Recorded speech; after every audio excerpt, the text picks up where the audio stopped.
अस्सलाम वालेकुम ख़वातीन व हज़रात, मैं हूँ आपका मेज़बान शहबाज़ अली अराई और हमारे साथ मौजूद हैं डॉक्टर जमील हैदर मेहरवी साहब। अस्सलाम वालेकुम डॉक्टर साहब, वालेकुम अस्सलाम। कैसे हैं आप? खैरियत से हैं? अल्हम्दुलिल्लाह जी। डॉक्टर साहब आप माशाल्लाह माहिर तिब्बे नबवी भी हैं और मास्टर ऑफ ईस्टर्न मेडिसिन भी हैं।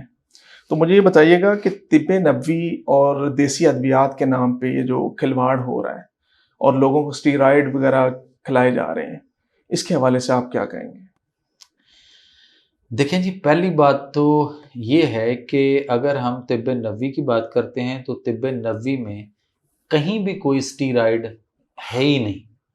अगर हम हर्बल चीज़ों की बात करते हैं तो I am sure, dead sure about that कि आप मेरे साथ चलें या हम मिलके चलने को तैयार हैं कि हम फ़र्ज़ करें हमदर्द है, करशी है, अजमल है, अशरफ है, लासानी है, मुख्तलिफ ऐसे फार्मास्यूटिकल हर्बल फार्मास्यूटिकल कंपनी है, किसी में भी चलते हैं, कहीं भी किसी भी जगह पे कोई स्टीरॉयड शहबाज भाई बनती नहीं है।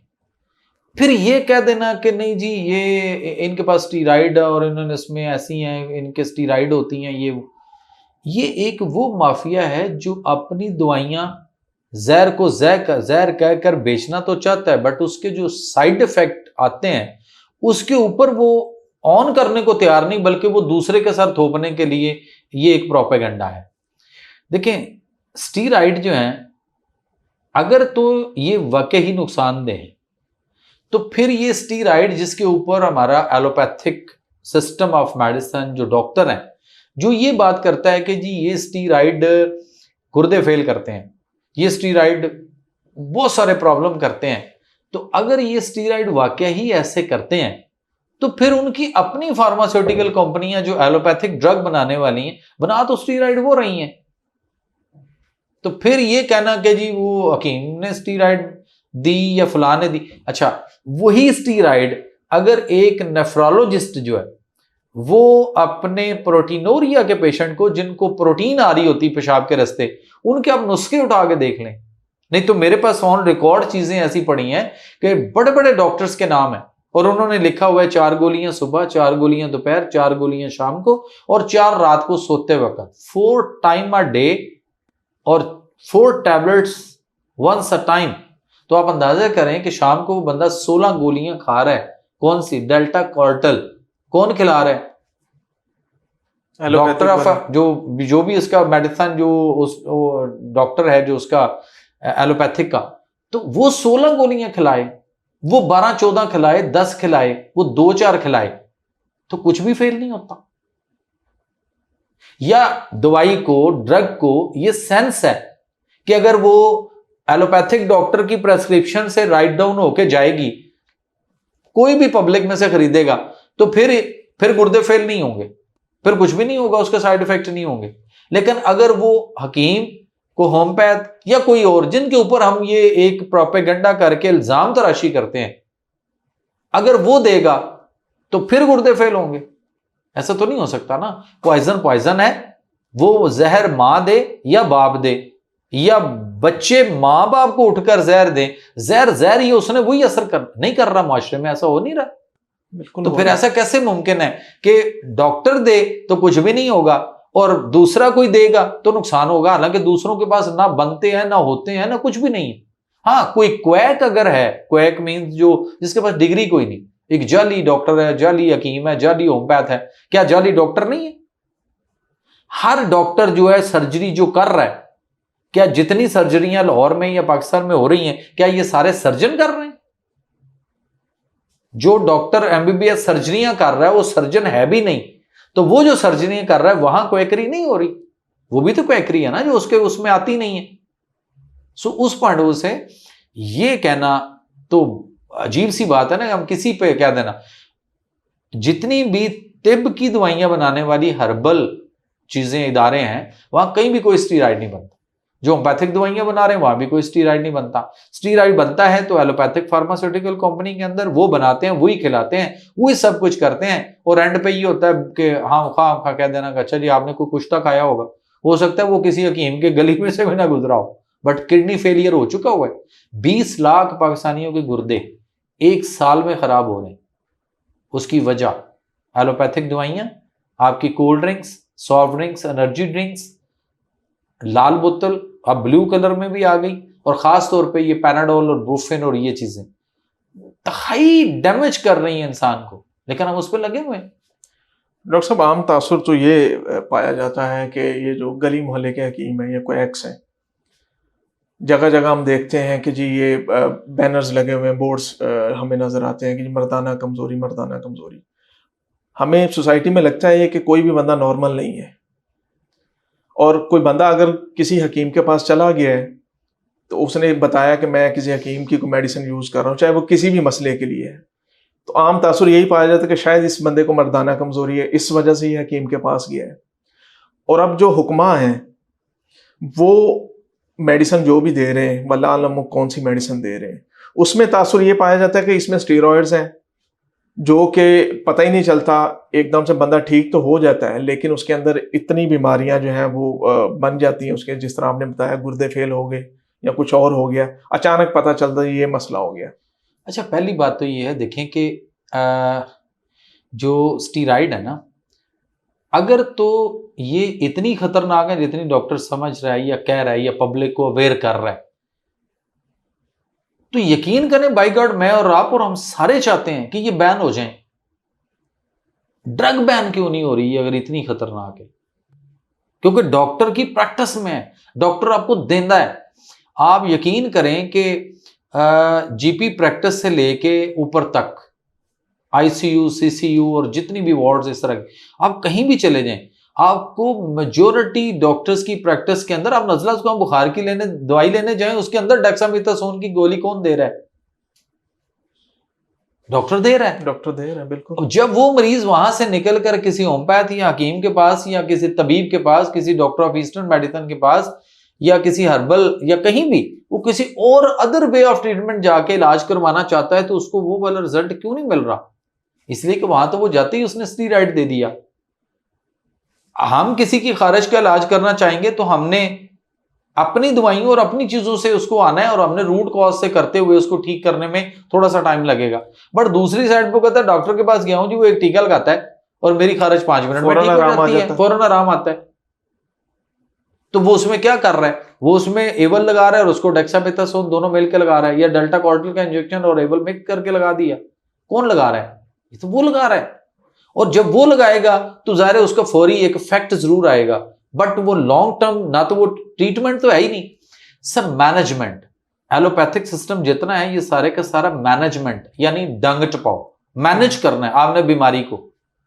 बीमारी सदा आपके साथ चलनी है, ये एलोपैथिक सिस्टम का एलानिया है, इलामिया है। और वो कहते हैं सारी जिंदगी दवाइयां खानी है, शुगर होगी सारी जिंदगी दवाइयां खाओ, ब्लड प्रेशर होगी सारी जिंदगी दवाइयां खाओ, कोलेस्ट्रॉल बढ़ गया दवाइयां खाओ, यूरिक एसिड बढ़ गया दवाइयां खाओ, दवाइयां ही खाओ। अच्छा, मजे की बात है एक चीज, आप माशाल्लाह बड़ा साफत में और इन चीजों में, और आपका अपना एक चैनल है, उसको बड़ा देखते हैं मुख्तलिफ जावियों से। आज तक कभी हमने ये सोचा है कि ये जो जिस बंदे को अपनी दवाई बनानी नहीं आती वो मुआलिज होगा, इलाज कर सकता है? एक बच्चा आता है, वो कहता है कि जी मैंने फर्ज करें कि एक डिग्री ली है सोशल मीडिया से रिलेटेड, जो आजकल बड़ा पीछे आया था, क्या उसको कहते हैं, मैस कॉम का। अब मैस कॉम जिसने किया है वो करके आए, और उसके बाद उसको जब कोई टास्क दिया जाए और वो कहे ये तो मुझे नहीं आता, तो उसके मैस कैम करने का फायदा बताइए? कोई फायदा नहीं, कोई फायदा नहीं। अब यहां डॉक्टर है, बन गया, बहुत अच्छी डिग्री आ गई, नॉलेज बहुत अच्छा है, वो 24 घंटे में 22 घंटे पढ़ पढ़ के पास हुआ है, लेकिन प्रैक्टिस के लिए जब वो आता है वो अपनी दवाई नहीं बना सकता, उसको पता ही नहीं दवाई बननी कैसे है। और कौम उसको मसीहा समझ रही है कि ये हमें बीमारियों से निकालेगा। अच्छा चलें, इससे हटके अब दूसरी बात कर लेते हैं कि उसको ग़िज़ा की कोई किताब नहीं पढ़ाई जा रही, कि उसको पता ही नहीं है कि उसने अपने पेशेंट को क्या बताना है कि वो खाने पीने में क्या लेगा और क्या नहीं खाएगा। वो आ जाके 2-4 चीजें ही हैं जो वो कह देते हैं, बाजार की तली हुई चीजें नहीं खानी, मिर्च मसाले नहीं लेने, बाजार की चीजें छोड़ दो। भाई बाजार की चीजें छोड़ दी, जो घर में के पका के खाने हैं, हाँ घर में पका के खा लो। तो घर में पकाने में आलू जो है वो घर में पका हो या बाजार का हो, मिर्चें काली में हो या सुरख में हो या उबाला हुआ हो, आलू का अपना एक मिजाज है और उसने जो बॉडी के अंदर जाके रिएक्ट करना है वो तो रहना ही रहना है, चाहे बाजार का हो या घर का हो, कि नहीं होना। सही। लस्सी ठंडी है तो लस्सी की तासीर जो ठंडी है वो चाहे लस्सी बाजार की हो या घर की हो, जिस बंदे को शिवरिंग हो रही है, कांप रहा हो, उसके लिए लस्सी ठीक है या यखनी? ऑब्वियसली यखनी। यखनी ठीक है। तो अब उसको लस्सी पिला दी जाए। अब यहां क्या हो रहा है कि मरीजों को अंधाधुंध कैल्शियम दी जा रही है। अंधाधुंध कैल्शियम है क्या? मैं और आप जब छोटे थे तो हमने देखा अक्सर ड्रम में, हमारे घर में या बड़े जो थे वो एक ड्रम के अंदर पानी भर के उसके अंदर चूना डालते थे और एक बांस डाल के उसके अंदर लकड़ी और उसको हिलाते रहते थे और एक आध दिन वो भीगी रहती थी क्योंकि वो ताजा होगी तो वो हाथ कटेंगे तो वो एक आध दिन पड़ी रहती थी। अगले दिन वो कूची लेके पूरे घर को व्हाइट वॉश होता था, जिसको हम कली चूना करना कहते थे। उसी कली को पीस कर आपके लिए कैल्शियम की गोलियां, कैल्शियम के सैशे पैकेट, बीच में फ्लेवर और एसेंस डाले जाते हैं। बाकी कैल्शियम का सोर्स क्या है? वो कली चूना है जो अब हम दीवारों पे नहीं मारते, हम खा रहे हैं। 9 महीने अपनी खवातीन को लेडी डॉक्टर खिला रही हैं और मजे की बात है कि कैल्शियम का हड्डियों के साथ ताल्लुक ही कोई नहीं है। तो डॉक्टर साहब ये जो इतनी कैंपेन चल रही हैं, फास्फोरस के साथ है हड्डियों का ताल्लुक। कंपेन चलेंगी जब पैसा लगेगा कंपेन का, तो कंपेन के पैसे कहां से पूरे करने हैं बताइए ना। टारगेट किसने अचीव करने हैं? जिसको गाड़ी मिली उसने टारगेट अचीव करना है, आपने और मैंने नहीं करना। मैं अपने पेशेंट को कैल्शियम अगर एडवाइस करनी भी हो तो मैं उसे कहूंगा जो नेचुरल सोर्स है वो बता दो, उसको वहां से ले। तो अब यहां ये है कि जब वो खवातीन को अब 9 महीने हमल टेस्ट हुआ, मुबारक हो, और उससे कैल्शियम शुरू हो गई और टिल टू डिलीवरी तक उसकी बॉडी के अंदर इतनी फ्लेक्सिबिलिटी नहीं रहेगी। कैल्शियम ठंडा होता है, ठंड पैदा करता है मिजाज के वाले से, तो उसका बॉडी जो है वो हार्ड होती चली जाएगी, फ्लेक्सिबिलिटी नहीं रहेगी। नॉर्मल डिलीवरी कैसे होगी? कौन चाहता है? आज भी ये अगर हम सोचते हैं ना कि जमाना बदल गया, खुराकें वो नहीं रही, खवातीन वो नहीं रही, हमारी वो माएँ चली गई, अब वो दौर नहीं रहा, सब गलत है। वही दौर वही सब कुछ है शहबाज भाई। सिर्फ एक काम वो हमारा प्रेसिडेंट ऑफ पाकिस्तान करे, वो हमारा प्राइम मिनिस्टर करे, जिसके पास जो ऑर्डिनेंस जारी कर सकता है, जस्ट अ सिंगल नोटिफिकेशन है। वो क्या है कि आज अगर हमारे प्रेसिडेंट ऑफ पाकिस्तान या प्राइम मिनिस्टर सिर्फ एक बात करें कि कल से पूरे पाकिस्तान में नॉर्मल डिलीवरी अगर होगी तो उसकी फीस 20,000 रुपये होगी, और अगर सजेरियन से ऑपरेशन से बच्चा पैदा होगा तो वो चाहे गवर्नमेंट सेक्टर हो या प्राइवेट सेक्टर हो, दोनों जगहों पे उसकी फीस होगी जस्ट ओनली 5,000। आप बताइए कल से क्या होगा? नॉर्मल, कल से नॉर्मल हो जाएंगे। एक रात में कौन सी काया पलट गई? यानी आप कहना चाह रहे हैं इसके पीछे ही प्रॉपर माफिया है? नजर आ रहा है बड़ा वाज़ेह तौर पे। आप देख लें कि इस वक्त ये है कि कहा जाता है शुरू से ही बच्चा तो नॉर्मल होना ही नहीं, बच्चा तो ऑपरेशन से होना है। अच्छा चले, जानवर हैं बच्चे पैदा कर रहे हैं, मेरी और आपकी माएँ बहनें बीवियां बच्चे जो भी इस वक्त पैदा हो रहे हैं। हम इंसान एक मखलूक है, इसके पैरेलल कितनी मखलूक हैं जो बच्चे पैदा करती हैं। हमारे शहरों में हमारे जो पालतू पेट्स जो जानवर हमने रखे हुए हैं उनको जी छोड़ दें, जो गली मोहल्ले में वारा फिर रहे हैं इनको भी छोड़ दें। आप चलें जरा जो जंगलों में, सहराओं में, पहाड़ों में, उनकी डिलीवरियां कौन कर रहा है? अच्छा मजे की बात है, पूरी दुनिया में पाकिस्तान समेत वेटरनरी डॉक्टर हैं, वेटरनरी डिस्पेंसरियां हैं, मोबाइल डिस्पेंसरियां भी हैं, उसके बाद आपके छोटे हॉस्पिटल भी हैं, बड़े हॉस्पिटल भी हैं, health sciences, medical animal universities भी हैं, है ना? बिल्कुल है। आज तक कभी मीडिया में हमने ये सुना हो कि एक किसी जानवर का सजेरियन हुआ है? एनवायरमेंट, क्लाइमेट, सारी चेंजेस मान लेते हैं, उनके लिए भी तो वही है ना जो हमारे लिए हैं, वो भी वही खुराक ले रहे हैं, प्रोसेस तो वही है, वही प्रोसेस है, वही सब कुछ है, उनका नॉर्मल हो रहा है। एक अच्छा चले, रैबिट, खरगोश देखा आपने जी? अच्छा, ये एफएससी में भी इसके बारे में पढ़ाया भी जाता है थोड़ा सा।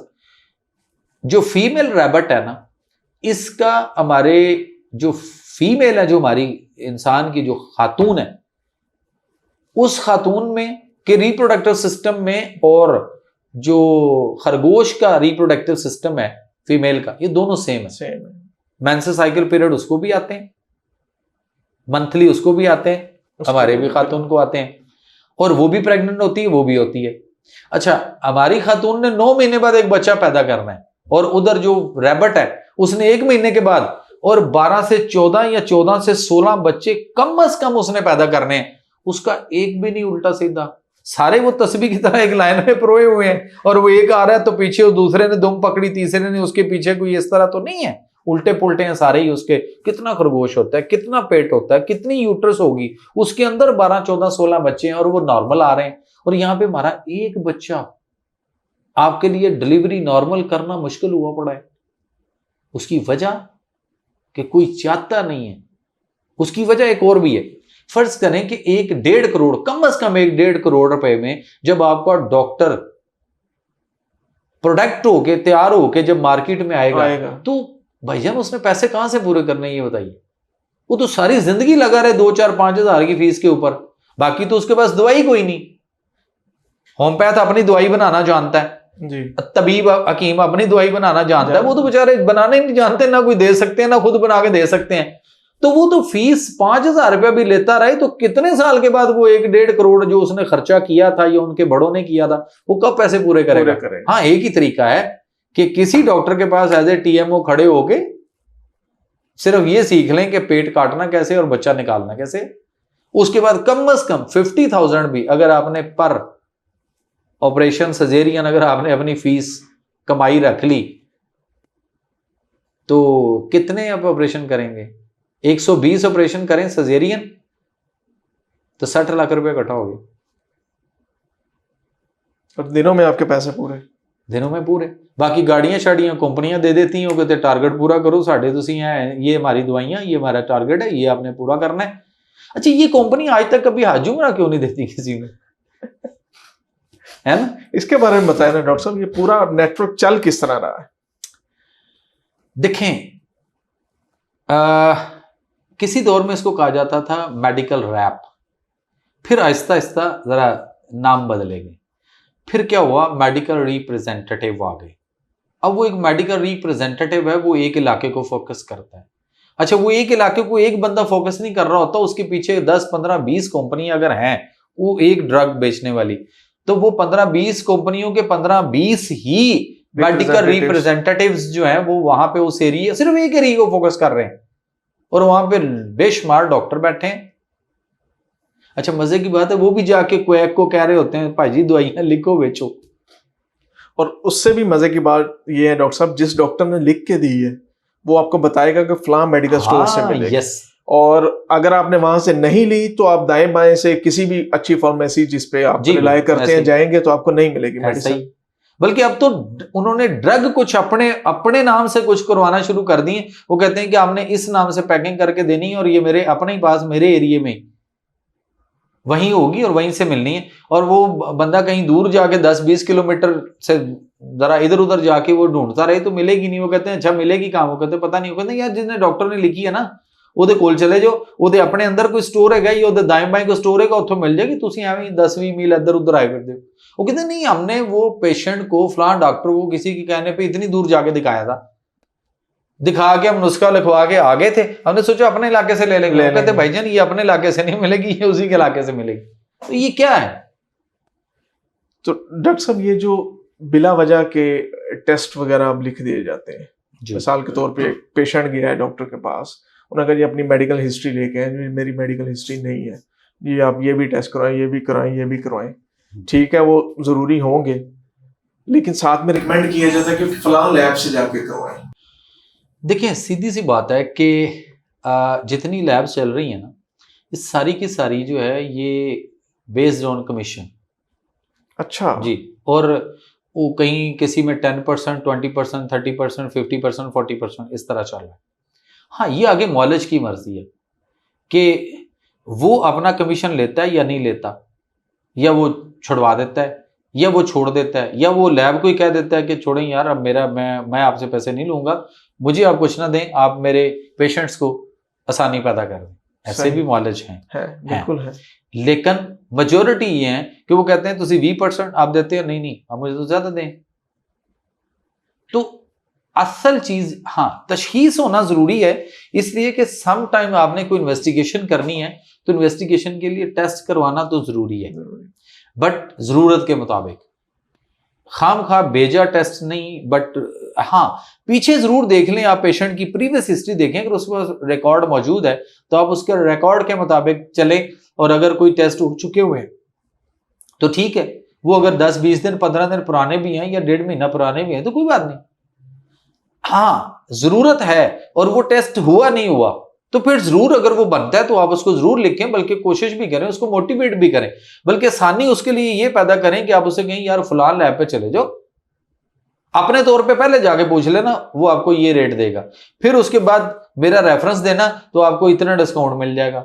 क्यों मिलेगा? क्योंकि वो अपना कमीशन नहीं ले रहा, फिर मिलेगा। सही। वरना लैब किसको 5 रुपए जोड़ दिए, नहीं जोड़ दी। अच्छा, फिर इसके बाद एक और आ गया, वो ये हुआ कि लैब एक है, फर्ज करें कि चलें हम नाम नहीं लेते, एक लैब लाहौर में, एक कराची में, एक इस्लामाबाद में, फर्ज करें, तो उन्होंने पूरे पाकिस्तान में अपने कलेक्शन सेंटर बनाए हैं। वो कलेक्शन सेंटर आप भी बना सकते हैं, मैं भी ले सकता हूं, कोई भी ले सकता है। अच्छा, वो अपने पास एक कलेक्शन सेंटर बनाता है, सेम उनका मोनोग्राम सब कुछ वही बनता है और वो लगता है ऐसे ही है जैसे हम उसी में जा रहे हैं, वो उन्हीं की है। बट वो जो बनाकर बैठा है वो 40%, 40-60% का या 50-50 का उसके साथ शेयर चल रहा है, तो टेस्ट किसने महंगे किए हैं फिर? अब डॉक्टर के हाथ से गेम निकल गई है वैसे भी। हाँ, उसके अपने प्रेमिसेस के अंदर, उसके अपने मेडिकल सेंटर में, अपने हॉस्पिटल में, वहां कहीं अंदर सहूलत है तो चले, वो तो समझ आती है, या नियरेस्ट कोई समझ आती है। लेकिन अब उससे कहीं ज्यादा जो बात चली गई है ना, वो अब पब्लिक ने खोली हुई है। अब वो पूरे पाकिस्तान से सैंपल इकट्ठे करेगा कराची, पूरे पाकिस्तान से सैंपल इकट्ठे करेगा लाहौर, पूरे पाकिस्तान से सैंपल इकट्ठे करेगा इस्लामाबाद में, सबको वहां जा रहे हैं। यानी बाकायदा एक नेटवर्क चल रहा है। जी, चल रहा है, बाकायदा बिजनेस हो रहा है। जी, अब वो क्या हो रहा है कि फर्ज करें कि अगर वहां पे एक टेस्ट है, मिसाल के तौर पे मैदे का एक टेस्ट है, H pylori, अगर वो उसने करना है, वहां पे उसके पास गया, या ट्यूमर मार्ग एक टेस्ट है, अल्फा फिटोप्रोटीन है, या CA125 है, कोई भी, वो टेस्ट होने के लिए पूरे पाकिस्तान से कलेक्शन सेंटर्स में से 1000 टेस्ट इकट्ठे होके अगर उस लैब के, जहां वो एक्चुअल लैब है, जहां वो टेस्ट परफॉर्म हो रहे, वहां पे पहुंच गया, और वहां पे जो मशीन है, जितनी मशीनरी है, जितने डॉक्टर्स हैं बैठे हैं, और जितना वो उसको कर रहे हैं, बैठकर परफॉर्म कर रहे हैं, और जितने टाइम में करना है, हो सकता है कि 24 घंटों में वो 500-700 टेस्ट कर सकते हो, कैपेसिटी इतनी हो। अगर उनके पास 1000 सैंपल चला गया हुआ है तो अगले 24 घंटे में वो टेस्ट 1000 को ही चले गए, उसका जवाब चला गया, क्या हुआ होगा, कैसे हुआ होगा? तो कितना बड़ा डिजास्टर है। कभी भी आप किसी को भी, बेशक आप जिस लैब पे लगे हुए हैं आप उसी से ही करवाएं, उसी के साथ ही रहे, हमारी कोई साथी लैब नहीं, लेकिन मैं उसको कहता हूं कि नेक्स्ट टाइम अगर हमें उसी से ही करवाने हैं तो जरूर करवाएं। नेक्स्ट टाइम अपना नाम का कोई आगा पीछा चेंज कर लें, अपना शनाख्ती कार्ड नंबर अगर पहले दिया वो बदल लें, अगर मोबाइल नंबर पहले कोई और दिया है तो आप कोई और दे लें, घर का एड्रेस दिया हुआ है तो आप एड्रेस को चेंज कर लें, वरना क्या होगा कि मेडिकल आपकी मेडिकल हिस्ट्री सारी पड़ी है, उसके ऊपर नीचे थोड़ा बहुत करके कोई भी चेंज करके आपको एक प्रिंट देना, दे दिया, बात खत्म हो गई, टेस्ट हुआ नहीं हुआ। एक बेसन टेस्ट भी है, आमिर खान की एक फिल्म आई थी, उसने उसमें साबित कर दिया था बेसन टेस्ट, यानी आप जो भी खून पेशाब लिया वो बाथरूम में रख के, बेसन में रख के ऊपर हाथ धोए और उसको जाया कर दिया और रिपोर्ट जारी कर। अच्छा, ऐसी चीजें हुई हैं। पिछले दिनों इकरार भाई ने कुछ प्रोग्राम हुए, उन्होंने लाहौर में एक बड़ी मारूफ लैब थी, वो एक हॉस्पिटल, एक गवर्नमेंट हॉस्पिटल के सामने, उन्होंने वहां बैठ के हेल्थ डिपार्टमेंट के 2 बड़े अच्छे उद्यों के लोग, ऑफिसर साथ लेके, तो उन्होंने पानी के अंदर पायोडीन के 2 कतरे डाल के यूरिन बढ़ा के बेचा तो उन्होंने 1 घंटे में रिपोर्ट जारी कर दी, यूरिन की रिपोर्ट जारी कर दी। उन्होंने सामने से मुर्गी का एक खून लेके डाल के भेजा तो उन्होंने वो बंदे की CBC रिपोर्ट जो थी वो इंसान वाली जारी कर दी, हालांकि वो मुर्गी का खून था। तो ऐसा हो रहा है। सो उस पॉइंट ऑफ व्यू से भी हमें देखना है। लोग यहां ये देखते हैं दुकान बड़ी ऊंची होनी चाहिए, पकवान चाहे बिल्कुल फीका हो फीका और हो। बाद में पैसे दे के भी पता चले कि क्या हुआ हमारे साथ। अच्छा डॉक्टर साहब, थोड़ी सी अब और गुफ्तगू को आगे बढ़ाते हैं। ये बताएं कि दूध के क्या फायदे हैं और इसका सही पीने का वक्त क्या है। कुछ लोग कहते हैं कि ये सुबह पीना चाहिए, कुछ कहते हैं कि शाम में पीना चाहिए, कुछ कहते हैं गर्म पीना चाहिए, कुछ कहते हैं ठंडा पीना चाहिए। देखें, दूध के बारे में कुरान के अंदर भी इसका बड़ा खूबसूरत फैसला है, माएँ अपने बच्चों को 2 साल, कम से कम 2 साल दूध पिलाएं। अच्छा, इसी तरह नबी करीम सल्लल्लाहु अलैहि वसल्लम की एक हदीस है कि आप सल्लल्लाहु अलैहि वसल्लम ने फरमाया कि दूध एक मुकम्मल ग़िज़ा, और इस दूध में से जो निकलता है घी, देसी घी, बतौर दवाई शिफा, और इनके गोश्त में बीमारियां हैं। ये पूरी हदीस है। अच्छा, अब बात यह है कि दूध एक मुकम्मल ग़िज़ा है, और जब वो एक मुकम्मल ग़िज़ा है तो फिर उसके अंदर आम पब्लिक को हम छोड़ देते हैं। डॉक्टर्स, जो मॉलेज है, जो मुआशरा जिससे रहनुमाई लेना चाहता है, वो उसको कहता है कि जी मैं आपको एक डब्बा लिख के देता हूं, एक पाउडर लिख के देता हूं, आपको कोई फूड सप्लीमेंट देता हूं, और आपने ये दूध में डाल के लेना है, और ये दूध में डाल के लेंगे तो बच्चे का कद बढ़ेगा, अच्छी नशोनुमा होगी, सब कुछ होगा। तो ये फॉर गॉड सेक डॉक्टर साहब, कहीं ना कहीं तो आपने जवाब देना है। क्या टारगेट पूरे कर रहे हैं? दूध एक मुकम्मल ग़िज़ा है, ये हदीस से नबवी है। अल्लाह को नहीं पता उसने उसमें क्या डालना है, जो उस दूध से एक पहले दिन के बच्चे की प्रोडक्शन और उसकी सारी डेवलपमेंट स्टेजेस और करते करते उसको बड़ा करने तक, रब का मायना है आहिस्ता आहिस्ता नशोनुमा देकर हद्दे कमाल तक पहुंचाने वाला। तो वो बेहतर जानता है कि उसने जो तख्लीक कर दिया हमारे लिए। अब हम उस दूध के अंदर मुख्तलिफ चीजें डाल रहे हैं, मुख्तलिफ चीजें डलवा कर बच्चों को पिलाने की कोशिश में है। माएँ कहती हैं ये डालोगे तो बच्चा पीता है, वो डालो तो पीता है। मैं कहता हूं कुछ भी नहीं। हाँ, कुरान क्या कहता है इसके बारे में? कुरान में अल्लाह फरमाते हैं जन्नत में, जन्नती जन्नत में उनके लिए दूध की नहरें होंगी, उनमें शहद शामिल होगा। अच्छा, अब शहद यहां भी है और दूध भी है। हम दूध में शहद नहीं डालते और बड़ा कुछ डालते हैं। वो और क्या है वो आप सब जानते हैं, बेहतर जानते हैं। मुझे हाँ, आपके घर आप खुद सोच रहे हैं, आपके मुंह से आ रहा है, जुबान पे आवाज आ रही है कि क्या क्या हम डालते हैं, माएँ क्या डालती हैं, सारा कुछ डालती हैं। लेकिन डॉक्टर साहब, मसला ये है ना कि एक तो दूध खालिस नहीं मिलता, और दूसरी आपने शहद की बात की तो शहद भी खालिस नहीं मिलता, तो फिर लोग क्या करें फिर? सर, ये हमारा अलमिया पता है क्या है? कल मैं कोटेशन पढ़ रहा था, किसी ने मुझे एक सेंड की थी, उस पर यह था कि हमारे मुल्क में खालिस 1 किलो खालिस दूध या शहद या कोई भी ऐसी चीज, मतलब हम खालिस दूध जिस मुल्क में 1 किलो नहीं मिलता, वहां के लोग उठकर पूरी दुनिया में तबलीग करने के लिए जाते हैं कि आप हमारे जैसे बन जाओ, हमारे दीन को अपना लो। तो शर्म आनी चाहिए हमें कि हम कर क्या रहे हैं। जिसने मिलावट की वो हम में से नहीं है। तो अब कितने हम में से हैं? अब 313 तो ढूंढ के दिखाएं जरा पूरी दुनिया में। एक ये कोरोना जो आया था ना, जो भी था, यकीन करें इसमें चेक हुआ है, किसी ने चेक किया आपको कि इनमें 313 है कि नहीं है? हमारे में 313 नहीं है। हम मुसले हैं। वो जो हमारे बड़े कहते होते थे ना, हमारे दादाजी कभी कहानियां सुनाते होते थे कि सिख हमारे साथ रहते थे, तो हमें कहते होते थे जी फलां मुसले वाल जाके यह चीज ले आओ, फलां मुसले को मिलो। तो हमने उनसे पूछना कि ये मुसला क्या होता है, तो कहते वो मुसलमान को मुसला कहते हैं। तो हम मुसले हैं, मुसलमान कहां से हैं? नमाज मोमिन की मेराज है। मुझे तो आज तक नहीं हुई, मुझे नहीं पता, किसी को अगर हुई है तो मुझे जरूर बताए। किसकी मेराज है? मोमिन की। मोमिन उस वक्त खाने पर बैठता है जब उसे इंतहा की भूख लगती है, और उस वक्त खाने से हाथ खींच लेता है जब भूख अभी बाकी होती है। कहां से लाएंगे? वनुनज़्ज़िलु मिनल कुरान मा हुवा शिफ़ाउन व रहमतुल लिल मोमिनीन। अल्लाह फरमाते हैं कि बेशक हम नाजिल करते हैं इस कुरान में ऐसी चीजें जिनमें सरासर शफा है और ये बाइस से रहमत है मोमिनीन के लिए। अब मोमिन के लिए शफा की बात हुई है, मेरे और आपके लिए तो, मुस्लिमों के लिए तो नहीं हुई।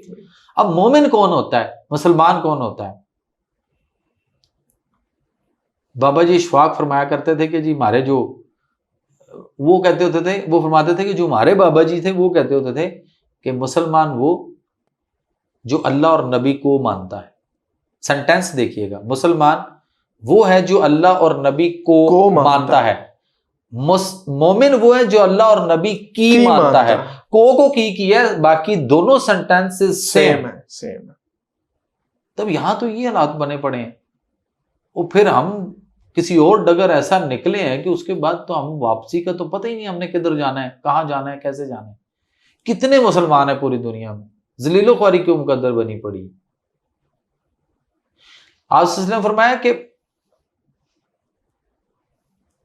हराम का कोई जर्रा लुकमा, कोई अंसर आपके जिस्म में किसी भी शक्ल में जाता है तो 40 दिन तक आपकी कोई दुआ कबूल नहीं होती। पर हम दुआओं के सहारे चल रहे हैं। सर हम कितनी चीजें हैं डेली दवाइयों में हराम की डली हुई हैं, खा रहे हैं, और हम समझ रहे हैं कि शिफा भी मिलेगी। हम समझ रहे हैं कि हमारी दुआएं कबूल क्यों नहीं हो रही। एक इंसुलिन सर सुअर के लबलबे से भी सेक्रीशंस करके उसकी इंसुलिन अंदर से निकालकर वो भी पैक करके पेशेंट शुगर को लगाने के लिए दी जा रही। मुझे बताइए क्या होगा। लिखें, गूगल पे लिखें सोर्स ऑफ इंसुलिन, एंटर मारें, सर्च पे क्लिक करें, आपके सामने लॉट ऑफ वेबसाइट खुलेंगी। Pork pork pork pork pork लिखा होगा। पोर्क भी सुअर को कहते हैं, पेग भी सुअर को कहते हैं। बताइए, मैंने पेशेंट्स को, लोगों को मैंने मस्जिद नबवी में रमजान में इत्तिकाफ में लगाते देखा है, मैंने हरम में बैतुल्ला में लगाते देखा है, मैंने हज के दिन अरफा के मैदान में लोगों को लगाते देखा है, और 2 इहराम उठा के वो फिर रहे हैं। ये दूसरा क्यों उठाया हुआ है हाय साहब? वो जी ये कोई नपाकी नपुकी हो जाए सर एहराम पे जो मैंने बांधा हुआ है तो मैं फौरन चेंज कर सकूं। मैं वो नपाकी में तो देखें जी हज है, बड़ा फरीजा है, इतनी दूर इतने पैसे लगा के आए। मैं क्या अच्छा इस पे थोड़े से छींटे पड़ जाए तो क्या होगा, तो नमाज नहीं होगी, बड़े मसले हो जाएंगे, नपाकी रहेगी। तो ठीक हो गया, तो मैं क्या इंसुलिन लगा रहे हो, और बड़ा कुछ है। ये जो एक सर हम सायों की मुर्गी पकड़ के बिस्मिल्लाह अल्लाह अकबर करके खा लें तो हलाल तो नहीं हुई ना, कि हो गई। या तो उसको पैसे दिए हैं या उसने गिफ्ट कर दिया या उसको बता के ली है, तो फिर तो ठीक है। तो अगर उसको पता ही नहीं और हमने बिस्मिल्लाह अल्लाह अकबर कर लिया तो फिर क्या होगा? फिर तो हराम है, हराम बिल्कुल। इसी तरह से जो दूध की आपने बात की ना, अब दूध में पानी है तो गलत, लेकिन दूध में असल एक माफिया है जो ये चाहता है कि हम डब्बे के दूध तक रहें, जिसमें जस्टिस साकब निसार साहब एक साबित कर गए थे ना सुप्रीम कोर्ट में बैठकर। उन्होंने कहा लाओ इनको सारों को जरा पता तो करें। जब वो पता किया, बड़ी तहकीक हुई तो पता चला, उन्होंने कहा जी लिखें इस पे कि it's a T whitener not milk. ये दूध जैसा है, दूध नहीं है। उर्दू में भी लिखें। कितनों पे लिखा बताइए? अच्छा, ये कौम हमारी जो है ये इस चीज से तो बिल्कुल पता ही नहीं हमें। वो कहती है कोई बात नहीं, वो कहती है जी कितने लोग हैं जो गधा खा रहे हैं या गधा खिलाया गया लाहौरियों को, या जो एक प्रोपेगेंडा होता है। यकीन करें नहीं ऐसा, इतना नहीं है। उसकी वजह क्या है कि हम मुर्गी की तरफ आए। वो मुर्गी जो अपनी टांग पे खड़ी नहीं होती, वो मुर्गी जो अपनी मां नहीं बन सकती, वो मुर्गी जो अंडा नहीं दे सकती, वो मुर्गी जिसके बच्चे को आप और मैं घर में पालने की कोशिश करें तो 1 साल के बाद भी शहबाज भाई वो कितना वजन करेगी? मे भी आप 1 साल के बाद भी, प्रैक्टिकली किया हमने, 1 साल बाद भी आप उसको जिबा करते हुए सोचेंगे यार इसमें से क्या निकलना है, ये तो किलो भी गोश्त नहीं निकलेगा। लेकिन वो आपकी इस वक्त 18 से 21 दिन में तैयार होके आ रही है मार्केट में, और 1.5 से 1.25 2 किलो की एवरेज के साथ, कम उसको स्टीरॉयड नहीं है, उसको कितना कुछ डाला जा रहा है। उसकी खुराक कभी चेक करें, उसके अंदर हराम के अनासर क्या है। हम फिर कह रहे हैं कि हमारी दुआएं कबूल नहीं होती। अल्लाह के नबी ने जब फरमा दिया ना मुसलमानों के लिए कि आपकी दुआएं कबूल इस कामों से नहीं होंगी, इन कामों से बाज आओ, इनसे दूर रहना है, ये नहीं करने, आपका अल्लाह नाराज हो जाएगा। वो यकीन करें, वो कुरान में उसके बारे में जो हमें मिलता है ना, वो ये है कि अमर बिल मारूफ और नहीं अनिल मुनकर। तो जो वो हमारे मुखालिफ है ना यहूद नसारा, जिसके बारे में अल्लाह कुरान में क्या फरमा चुके हैं कि ये तुम्हारे खुले दुश्मन है, ये तुम्हारे कभी नेवर एवर कभी दोस्त नहीं बन सकते। तो अब बताइए कि हम उनकी बनी हुई चीजें, उनकी बातों के ऊपर हम पूरी अमल करते हैं और उन पे सारा कुछ है। और उन्होंने ढूंढा है कि इनका रब इनसे कैसे क्या हुक्म फैसला करता है। उन्होंने कहा वो काम इनसे करवा दो, ये वो करें, तो फिर इनको फिर कहां से मदद आएगी। वो वाला हिसाब हुआ बड़ा। अब इतनी आबादी मुसलमानों की 313 नहीं मिल रही। बिल्कुल। और यकीन करें, आज 313 मिल जाए ना मुझे और आपको, या वो 313 इकट्ठे हो जाएं अगर हैं, तो यकीन करें दुनिया आज भी फतह हो सकती है। अल्लाह ने कुरान में फरमाया कि निकलो अपने घरों से, खा तुम हल्के हो या भारी।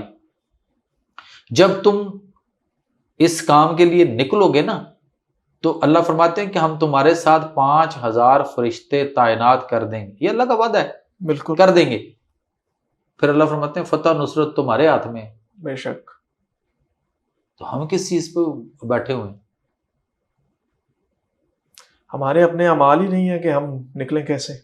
हम रोटी कपड़ा मकान से निकले तो कोई समझ आएगी ना, जिंदा तो कोई और है, मरे तो हम पड़े हैं। अच्छा डॉक्टर साहब, ये बताइएगा कि दूध सोडा जी, ये बड़ा आम है हम लोगों में। थोड़ी सी गर्मी होती है या इवन हमने रोज़ा रखा होता है, तो अफ्तारी में जब तक दूध सोडा ना हो हमारी अफ्तारी मुकम्मल नहीं होती। देखें अल्लाह ने जो हमें इशारे दिए कुरान में ना, उसने कहा दूध की नहरें होंगी, शहद शामिल होगा। तो आप दूध में शहद डाल लें, दूध में शक्कर डाल लें, दूध में गुड़ डाल लें। लेकिन अगर आप ये समझते हैं कि हम दूध में सोडा डालेंगे तो क्या होगा? तो बड़ा मजेदार काम होगा। जरूर लेना चाहिए, हमारे लेने के बाद रहेंगे, बीमारियां आती रहेंगी, हमारा रिज़्क चलता रहेगा। लेकिन बिलीव मैं नहीं चाहता।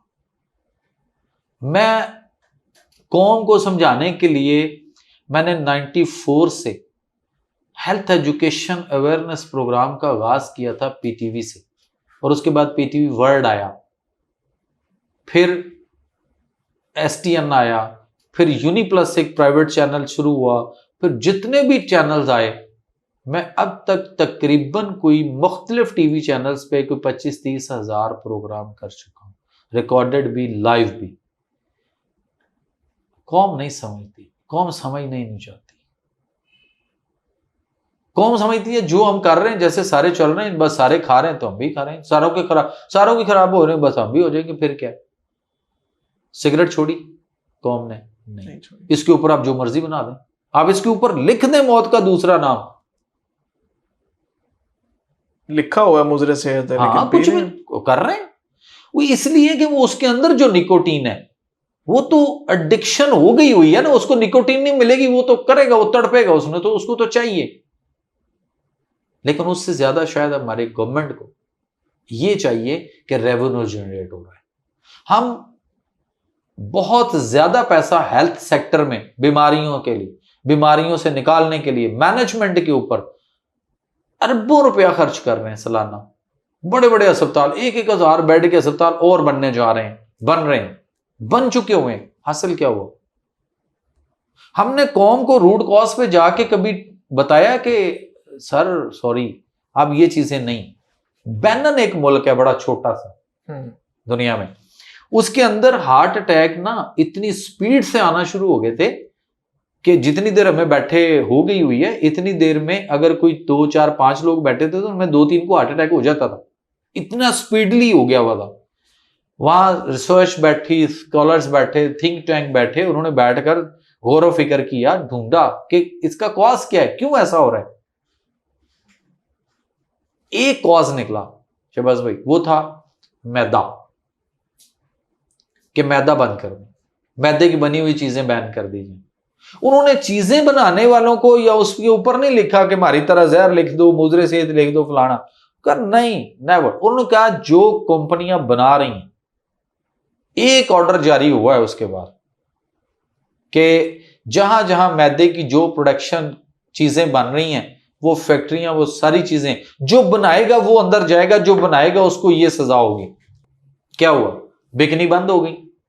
बिकनी बंद हुई तो वो जो हार्ट अटैक इस कदर वबाई टाइप एक शक्ल इख्तियार करके हुए थे ना, ये बात मैं भी जानता हूं। ये बात जो जमात जाती रही है, हमारी एक जाती है तबलीगी जमात, वो भी, और खासतौर पे ये बात जो है वो मौलाना तारक जमील साहब भी कई दफा कर चुके हैं, जिन्होंने उस एरिया का विजिट किया या जो गए हैं या जिन्होंने देखा या जो इंटरनेशनल कॉन्फ्रेंसेस में जाते हैं, मेरी तरह पता है उनको।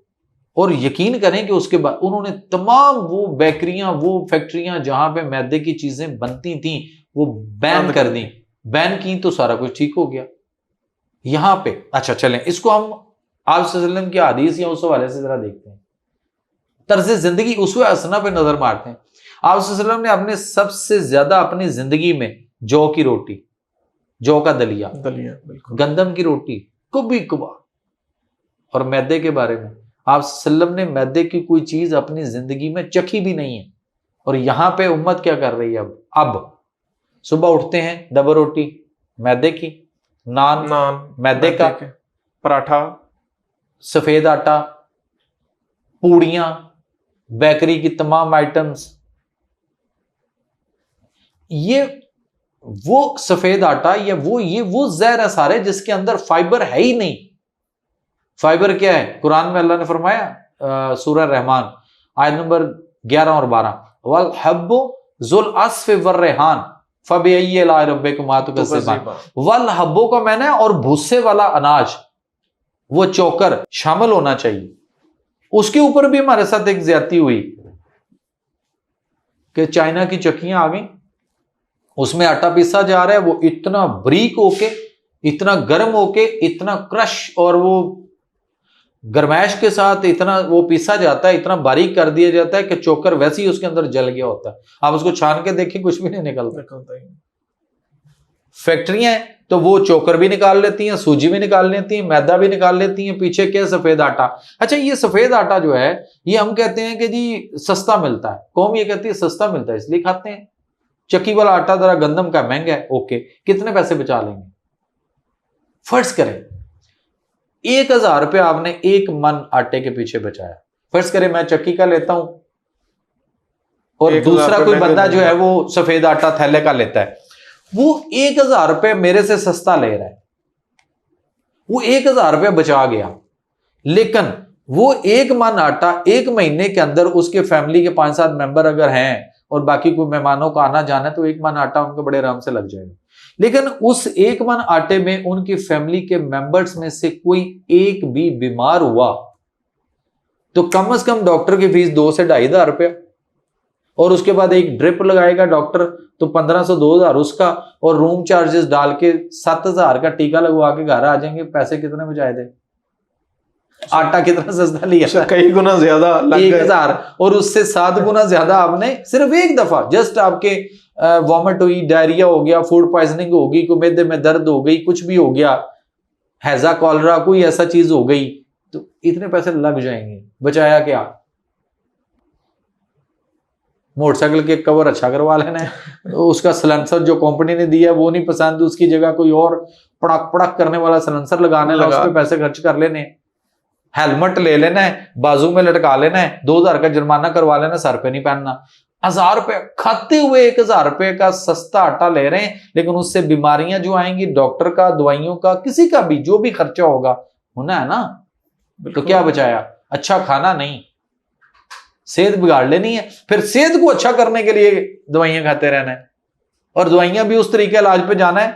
अच्छा, मजे की बात है, जिस डॉक्टर को दिखा रहे हैं उसको दवाई बनानी नहीं आती, और जो पीछे बैठकर दवाई बना रहा है उसको मरीज देखना नहीं आता, वो आज तक कभी मरीज को नहीं मिला, और हम तरीका इलाज को समझ रहे हैं। बड़ा कमाल का है।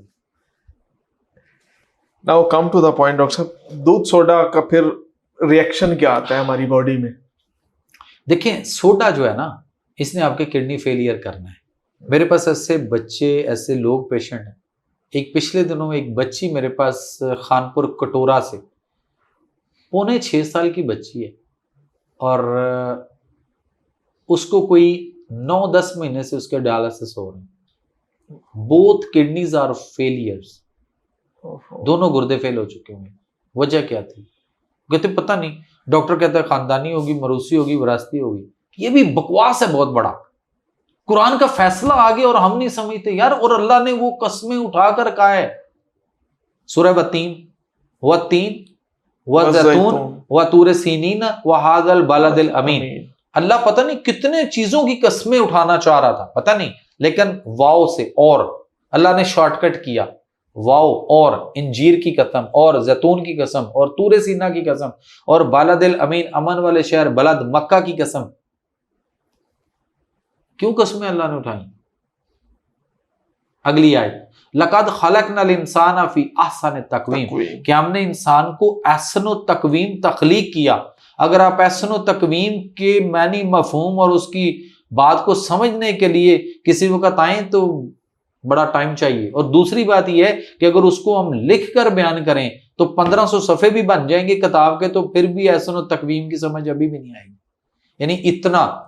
फिर आगे, सुम्मा फिर मारदादना हो असफल साफिलीन, कि वो जो जमीन पर चुपाए चींटियां, कीड़े मकोड़े रेंगते हैं, अल्लाह फरमाते हैं इंसान उससे भी निचली से निचली सतह पर चला गया।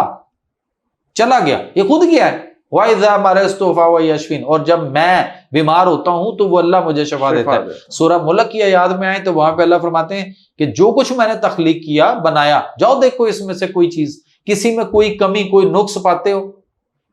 फिर अल्लाह चैलेंज करते हैं खुद ही, फिर देखो, बार बार देखो, क्या कोई नुक्स नजर आया? और हम यहां पे कह देते हैं मरूसी है, विरासती है, जेनेटिक है। कोई बीमारी विरासती मरूसी जेनेटिक नहीं है। अब तो जमीन जायदादें विरासती नहीं मिल रही, वो कब्जे हो गए, कोई छीन के खा गया। बीमारी कहां से आ रही? बीमारी आ रही है सर हमारी जो खुराक, हमारा जो खाना पीना, हमारा जो तर्ज जिंदगी, हमारा जो लाइफस्टाइल, उससे आ रही है। कोई कजन मैरिज के अंदर प्रॉब्लम नहीं है। और हम यहाँ पे क्या थैलेसीमिया पे तो यही कह रहे हैं कि कहना है ना, आप जो मर्जी कह दें जनाब, इसमें क्या हर्ज है? जिनमें कजन मैरिज नहीं है वहां भी तो थैलेसीमिया है। अच्छा डॉक्टर साहब ये बताइएगा, जिस तरह आपने बताया कि मरूसी बीमारी कोई नहीं होती, तो ये जो कंसेप्ट हमारे यहाँ पाया जाता है कि जी कजन मैरिज से ये जो थैलेसीमिया फैल रहा है या कुछ और मरूसी बीमारियां चल रही हैं, तो ये क्या चीज़ है फिर? देखिए हमारे यहाँ एक अलमिया है कि जिसने जो कह दिया हम उसके पीछे चल पड़ते हैं, हम उस पर कभी सर्च गौर व फिक्र करते ही नहीं। मुसलमान हो और साइंसदान ना हो, ये मुमकिन ही नहीं। हो सही, आप सारी साइंस उठा के देख लें जो आजकल, ये वो साइंस नहीं जो हम जिस साइंस के पीछे हम पैरोकार हुए पड़े। आप मुझे बताइए कि जो चीज इंसान को अल्लाह ताला ने उसकी एक फितरत, नेचर पे पैदा किया। अल्लाह ने कुरान में फरमाया, सूरह रूम की आयत नंबर 30, यानी चैप्टर 30 वर्स 30, अल्लाह फरमाते हैं हमने इंसान को अपनी फितरत यानी कानून फितरत पर पैदा किया और उसको सीधा रास्ता, दीन, जिंदगी करने का तरीका, सिस्टम और वे ऑफ लाइफ दिया। इसी को इख्तियार किए रहो। अल्लाह की मखलूक में कोई तगय्युर और तब्दीली नहीं हो सकती, यही सीधा दीन है, मगर बहुत लोग नहीं जानते। एक और आयत है, और जमीन पर जो लोग आबाद हैं अक्सर गुमराह हैं, अगर तुम उनकी बात मानोगे तो वो तुम्हें अल्लाह का रास्ता भुला देंगे। तो हम तो वो हुए पड़े हैं। अब ये जो बात है ना, देखें, इंसान हर चीज उसने एक नेचर, एक फितरत पे बनाई। इंसान बीमार कब होता है? इंसान जब उसकी फितरत और नेचर में कोई बिगाड़ पैदा होता है और उसकी नेचर, फितरत अपने असल से थोड़ा सा फासला, दूरी की तरफ जाता है, फिर बीमार होगा जी। अब हल क्या है? उसको उसकी फितरत और नेचर के करीब ले आए तो ठीक हो जाएगा। अब ये बताइए कि जो चीज उसकी नेचर और फितरत को करीब लाने के बजाय उसमें मजीद दूरियां पैदा कर दे, वो साइंस है? या क्या वो साइंस हो सकती है? ये सवालिया निशान मेरी तरफ से है। ये आप बताइए जी, क्या वो साइंस हो सकती है? कभी भी नहीं। जो फितरत और नेचर के करीब लेकर आएगी वो साइंस है। और हम किस साइंस के पीछे पड़े हुए हैं जी? बड़ी साइंस ने तरक्की कर ली। क्या तरक्की कर ली? मशीनें बना ली गुर्दे वाश करने के लिए। आज तक दुनिया में कभी किसी के गुर्दे वाश नहीं हुए। ब्लड वॉश हो रहा है, हैंड है कि नहीं, ब्लंडर है कि नहीं, कैसा है? आप चौंक गए हैं। और हम तो ये समझ रहे हैं गुर्दे वाश हो रहे हैं। कभी भी नहीं हुए। आज तक किसी के साबित कर देंगे जिसके गुर्दे वाश हुए।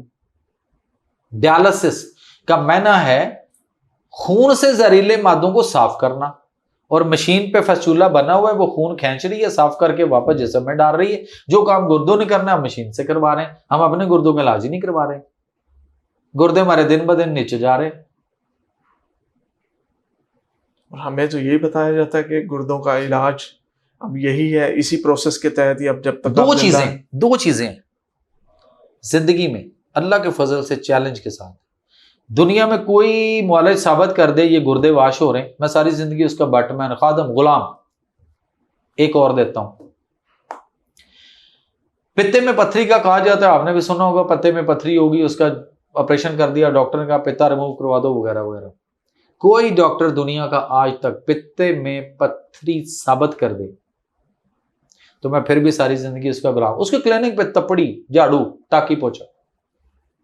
लेकिन डॉक्टर साहब बड़े बड़े हॉस्पिटल्स में इसका इलाज हो रहा है कि पथरी निकाली जाती है या पित्ता रिमूव कर दिया जाता है। पित्ते में होता क्या है? सुफरा बाइल, सब्ज रंग का एक मादा होता है, और वो वहां पे इन्वायरमेंट, क्लाइमेट चेंजिंग जो बनती हैं, जो हमारे ड्यू टू डाइजेस्टिव डिसऑर्डर, मैदे की तजाबियत, मुख्तलिफ इफेक्ट, लिवर का मुख्तलिफ चीज़ें वो उस पर इफेक्ट कर रही होती हैं। और वो जो पानी बाइल सुफरा होता है वो उसके अंदर सुलझ होता है, गाढ़ा थिक हो जाता है, फिर वो बाइल पिगमेंट की शक्ल में जम जाता है। जिस तरह आप पानी को फ्रिज में रखें, क्यूब्स वाला एक होता है ना, उसमें डाल के हम फ्रीजर में रखते हैं, जब बाहर निकालते हैं थोड़ा सा उसको ऐसे करते हैं ट्रे को तो क्यूब्स बने होते हैं। बर्फ। अच्छा आप बताइए, क्या बर्फ पत्थर होती है? नहीं। पत्थर की तरह का तो कह सकते हैं थोड़ा सा। हाँ, उस पत्थर शेप, नहीं होता। हाँ, उस शेप पत्थर में नहीं कह होती। सकते हैं। अच्छा, उसको अगर बाहर रख के हम इसी जगह पे, जब से हम बात कर रहे हैं, यहां बर्फ पड़ी होती तो मेल्ट होगी होती? अब तक नहीं। बिल्कुल हो जानी चाहिए। ग्लेशियर पहाड़ों पे बर्फ बनती है, इतनी पड़ती है, फिर क्या होता है? सारी मेल्ट होती है, पिघलती है, सैलाब आते हैं, दरिया, नदी, नाले, सब कुछ, तुगयानी भी आती है, जमीनें भी आबाद भी होती हैं, सैराब भी होती हैं, सारा कुछ होता है। पित्ते के अंदर जो पानी जम गया हुआ है वो पिघल सकता है, वो मेल्ट हो सकता है, किसी ऑपरेशन की जरूरत नहीं। और पित्ता निकाल देंगे तो 20-22 काम जो पित्ते के इंसान के अंदर अल्लाह ने रखे हैं, फिर वो कौन करेगा? फिर कंपनी की दवाइयों पे रहेंगे सारी जिंदगी, कब्र तक। तो हमारे यहाँ तो धड़ाधड़ हो रहे हैं। तो कौम को समझना चाहिए कि वो क्या चाहती है, कौम क्या चाहती है। कौम तो ये चाहती है बस डिग्री बार बड़ी सी होनी चाहिए,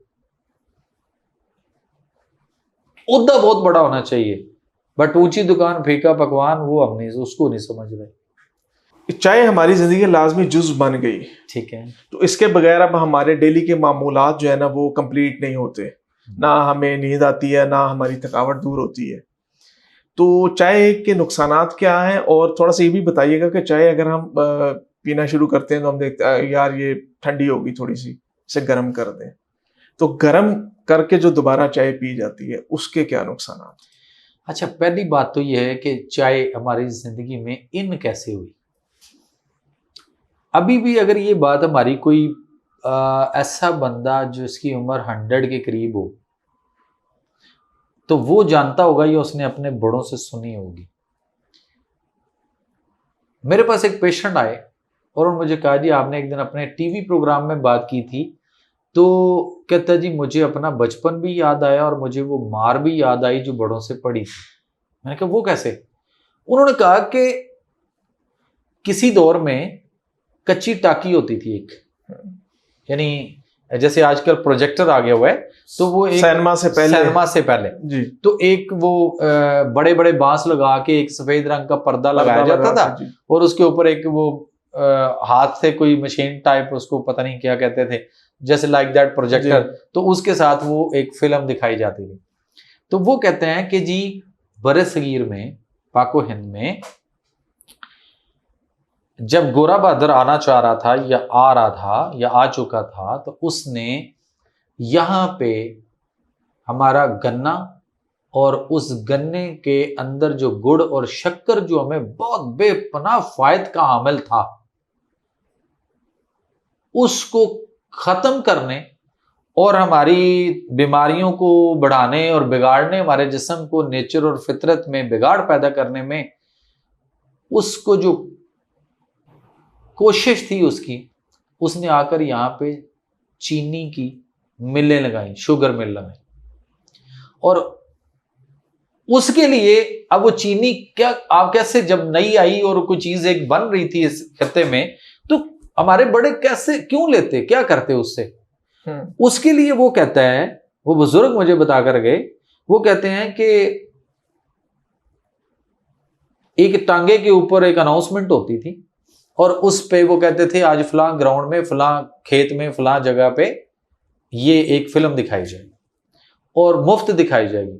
तो लोग रात को मुख्तलिफ जो थे वहां पे रात को इकट्ठे होते और वो एक ओपन सा कोई गार्डन, कोई बाग, कोई वैसी चीज, ओपन एक प्लॉट, कोई जमीन उसके अंदर, तो उसमें होता था कि चारों साइडों से लोग, जिधर से कोई होता था उधर से आ जाते थे, वहां बैठते थे और सामने वो उनको एक मूवी दिखाई जाती, फिल्म दिखाई जाती थी और उसके दरमियान में कमर्शियल ब्रेक होती थी और उस ब्रेक के अंदर वो दिखाते थे कि चाय पीजिए, ये आपको ये कर देगी, वो कर देगी, वो कर देगी, मुख्तलिफ उसके फायदे बताने, यानी बाकायदा मोटिवेट किया जाता था। और उसके बाद उन्होंने कहा कि वो कहते थे कि इसकी ये चाय की पत्ती है, ये ऐसे पानी में डालेंगे, ये ऐसे करेंगे, ये फिर चाय बनेगी, दूध बनेगा, बनाने का तरीका और फिर इसमें डालना क्या है, चीनी डालेंगे आप इसमें, इंग्रेडिएंट्स। अच्छा, वो चीनी बेचने के लिए ये सारा कुछ। अच्छा, फिर वो कहते हैं जब हम ये फिल्म देख चुके तो उसके बाद जब वो फिल्म खत्म होती तो हर कोई जिधर से आया होता था उधर को वो बाहर वापस मुड़ जाता था। जब वो मूव करता था तो चारों साइडों पे उस ग्राउंड या उस जगह के ओपन स्पेस होती थी और वहां पे वो एक स्टॉल टाइप लगा के बैठे होते थे और लकड़ी की टेबल्स वगैरह रख के, और उसके ऊपर उन्होंने, जैसे हमारे यहाँ आजकल वो रवाज है ना, शादी पे जाओ तो वो एक गुथली सी देते हैं कपड़े की, वो बनी हुई बड़ी डेकोरेटेड किस्म की, तो ऊपर से वो गिरा लगा के थोड़ा सा धागा, तो उसमें आपको मुख्तलिफ छुआरे, टॉफियां बांटी जाती हैं। वो कहते हैं उस तरह की पुराने दौर में जो हमारी बुजुर्ग खवातीन होती थी वो गुथली पैसों के लिए भी इस्तेमाल करती, तो उस तरह की वो कपड़े की बनी हुई थैलियां, उसके अंदर चाय की पत्ती डालकर कोई 2, 4, 5 चम्मच और उसको बांध कर वो पोटलियां बना के उन्होंने वो गुथलियों में पहले से रखी होती थी, जो कि उसको प्लास्टिक और ये चीजें तो थी नहीं। तो वो जब बंदा, लोग वहां से निकलते थे तो वो उनको कहते थे ओ भाईजान चाय ला जाओ, ए पत्ती ला जाओ, एज ए सैंपल कि वो इसके एडिक्ट हो। अच्छा, वो कुछ लोग कहते थे नहीं पता नहीं क्या चीज है। वो बुजुर्ग जो मुझे फिजिकली मिला, उनसे मेरे पास आए थे किसी काम इलाज के लिए, तो उन्होंने इस बात को बताया, कहते हैं जी कि हम डरते डरते एक दिन वो घर ले गए और हमने कहीं छुपा ली। फिर हमने कहा कि वो जब बनाई तो हमारे से वो पतीली बाद में साफ नहीं हुई, हम पकड़े गए और बाद में कहता जी बड़ों से ठुकाई हुई थी हमें अच्छी खासी, वो खुस्सा होता था उसके साथ मारा हमारे वालिद ने। वो कहते हैं लेके क्यों आए हो ये चीज, जरूरत कैसे हुई लेके आने की? लेकिन कहता हमारा फिर दिल किया, वो जब दोबारा कभी उस एरिया में किसी और इलाके में कहीं आए, हम फिर उधर तक चले गए, वहां से हम फिर ले आए, हमने चोरी बनानी और इस तरह कर लें। तो इस तरह कौम आहिस्ता आहिस्ता उस वक्त एडिक्ट हुई। चीनी बेचने के लिए चाय को इंट्रोड्यूस करवाया गया और वो किया गया। इसके अंदर निकोटीन भी है, इसके अंदर और बड़ा कुछ है। मिजाजन इसका जो है वो गर्मी, खुश्की, तेजाबियत, एसिड पैदा करती है। जिन लोगों के पेट बड़े हुए, मैं कहता हूँ चाय छोड़ दो यार ठीक हो जाएंगे, वो कहते नहीं जी वॉक नहीं करते, फला नहीं करते।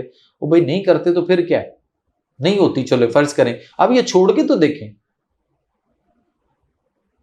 लेकिन फिर वही बात आएगी, कुरान में अल्लाह ने दूध, नबी वसल्लम के हदीस के मुताबिक भी दूध एक मुकम्मल गिज़ा, या कुरान में अल्लाह ने शहद का इशारा दिया है और हम उसमें क्या डाल रहे हैं। अच्छा, लोगों का एक बड़ा कॉन्सेप्ट गलत है कि जी दूध में पत्ती नहीं डालेंगे तो दूध में बादीपन है, दूध बलगम रेशा पैदा करता है। बिल्कुल नहीं करता। उसका ताल्लुक ही नहीं दूध का रेशा पैदा करने के साथ। किसी ने माइंड सेट कर दी और हम आदी हो गए हुए। गुलाब देवी अस्पताल में मैं मिसाल देता होता हूं फिर लोगों को कि वहां जाएं, वहां बलगम रेशे के, दमे के, नमूनिया के, टीबी के मरीज पड़े हैं, आधा आधा पाव, मतलब वो अपनी बलगम निकालते हैं सुबह शाम, लेकिन उनको भी सुबह शाम दूध मिलता है, तो इसका ये मतलब थोड़ी कि फिर बलगम रेशा दूध करता हो तो फिर वो ऐसे तो नहीं है। लेकिन मिजाजन भी एज अ तबीब भी मैं बात करूं तो ऐसा नहीं है। हाँ, कुछ अच्छा करना है उसके अंदर जीरा डाल लो, कुछ अच्छा करना है उसके अंदर सब्ज इलायची डाल लो, बहुत अच्छा, जिसके अगर आपने किसी चीज में फायदे लेने हैं। दालचीनी के अंदर शहबाज भाई दुनिया में इतने कोई खवास किसी और इंग्रेडिएंट में शायद होंगे जितने दालचीनी के अंदर है। दालचीनी आपके, डॉक्टर तो कहते हैं ना शुगर होगी और लबलबा डेड खत्म हो गया, नकारा मुर्दा हो गया, ये इंसुलिन नहीं बना सकता। पहली बात तो ये यहां भी चैलेंज है कि आज तक कोई दुनिया का डॉक्टर किसी मरीज का, वो कहता है ना लबलबा डेड मुर्दा नकारा खत्म हो चुका हुआ है, साबित करके दिखाए मैं फिर सारी जिंदगी उसका गुलाम, ऐसा भी नहीं। लेकिन वो कहता है कि लबलबा दोबारा इंसुलिन बना ही नहीं सकता। दालचीनी के अंदर अल्लाह ताला ने ऐसे कुदरती अद्वियाती ख्वास बेशुमार रखे हैं, इंसुलिन बनाने में, मुआवनत करने में उसका बड़ा कमाल है। हम दालचीनी क्यों नहीं डालते दूध के अंदर? आप कभी दूध में डालती नहीं, डाल के पी के देखिएगा, उसका जायका ही बड़ा कमाल है। जायका, उसकी खुशबू, उसकी एनर्जी आपको एनर्जेटिक करेगा। लेकिन हम उन चीजों से दूर चले गए हैं। और डॉक्टर साहब, ये जो चाय को दोबारा गर्म करना है, ये इससे क्या मसला? सर पहली बात तो ये है कि किसी भी चीज को आप दोबारा जब गर्म करेंगे तो उसके अंदर बहुत सारे मसाइल पैदा होंगे, कोई भी चीज होगी। दूसरी बात यह है कि वो हम ऑफ द रिकॉर्ड पहले एक बात कर चुके हैं जिसपे आप का बड़ा अच्छा स्माइलिंग फेस हुई थी कि चाय कोई मशरूब नहीं, जिस तरह क्रिकेट कोई खेल नहीं। तो बात यह है कि हम चाय को चाहे पहली दफा लें, 2 दफा गर्म करके लें। जो सही चाय पीने वाले लोग हैं ना, जो उस पर लगे हुए हैं या चाय के टेस्ट और उसको मिजाजन समझते हैं, उनको तो जरा सी ठंडी हो जाए, उन्हें कहें दोबारा गर्म करो, कहते हैं नहीं रहने दो भाई छोड़ो, या वो कहते हैं अच्छा नहीं, तो फिर वो कहते हैं जी लाजमी पिलानी थे, नई बनाए, ये नहीं पिए, फ्रेश बनाए। अच्छा एक और चीज है, ये जो फ्रेश चीज है ना, इसके बारे में कुरान में अल्लाह फरमाते हैं अज़का तामन, उम्दा और तरोताजा खाओ। सूरह बकरा की आयत है 259, फनजुर इला तामिका व शराबिका लम यतसन्ना, क्या इंसान अपनी खुराक, खाने और पीने वाली चीजों पर गौर करो, ये कतन गला सड़ा तो नहीं है। और हमारे यहाँ तो सारी चीज गलने सड़ने के अमल से गुजर रही। फ्रिज सबसे बड़ी बीमारी है हर घर की। आप मुझे बताइए, दीवार पे नमी हो तो क्या होगा? टेक्सचर खराब होगा, सीमेंट प्लस्तर खराब होता, उखड़ता है ना जी। अच्छा, अगर दीवार पे नमी आ जाए और बाथरूम में नमी हो दीवार पे, तो जो टाइलें लगी होती हैं वो नहीं गिरती, गिर जाती है ना? क्यों? नमी आने की वजह से। फ्रिज के अंदर कितनी नमी है पर चीजें नहीं खराब हो रही, उस नमी में चीजें खराब हो चुकी हुई, बज़ाहिर हमें अपनी आंखों से नजर नहीं आती। आप आटा फ्रिज में गूंद कर सिर्फ 2 घंटे रखें और 2 घंटे के बाद 1 चम्मच आटा निकालकर आप नियरेस्ट किसी स्कूल में, हर स्कूल में साइंस की लेबोरेटरी मौजूद है और एक माइक्रोस्कोप खुर्दबीन वहां पे होती है, आप उसके नीचे जाके जरा सिर्फ आंखों से देखिए, फिर बताइए खाना है कि नहीं खाना। और यहां तो हम कहते हैं मासी जा रही हो, हाँ जी मेड, अच्छा ओके, आटा गूंद के रख जो, पड़ा है बाजी, पहले ही 1 पतीली पड़ा हो, तुम्हें कहा है ना एक और गूंद के रख जो, 1 परात गूंद दो फिर जाना, वो गूंद के रख दिया।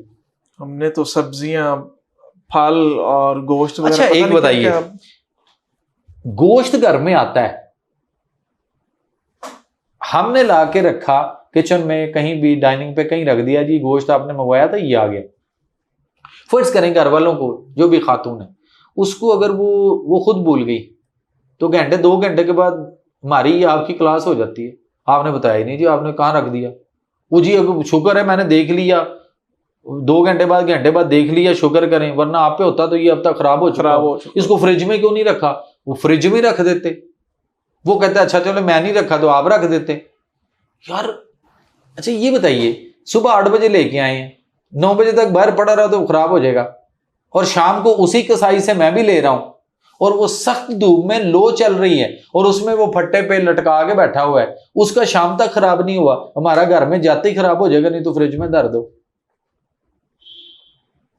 ये क्या है? सिर्फ एक माइंड सेट है। आप यकीन करें, हमें किसी ग्रिड स्टेशन की जरूरत नहीं है, पाकिस्तान में कोई बिजली पैदा करने की जरूरत नहीं है। फ्रिजें उड़ा दें घरों से, एयर कंडीशन खत्म कर दें, बताइए बिजली है कि नहीं? कितनी है?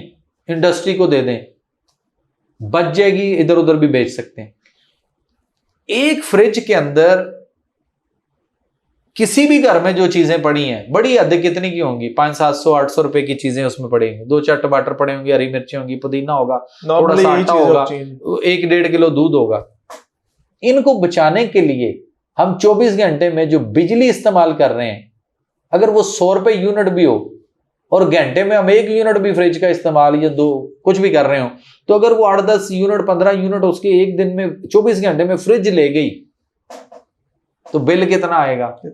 हम 1500-2000 रुपया लगा ले, 1500 एवरेज फर्ज करें लगाते हैं, तो 1500 रुपया या 1000 रुपया बिजली का बिल चलाकर, फ्रिज चला के हम कितने की चीजें बचा रहे हैं?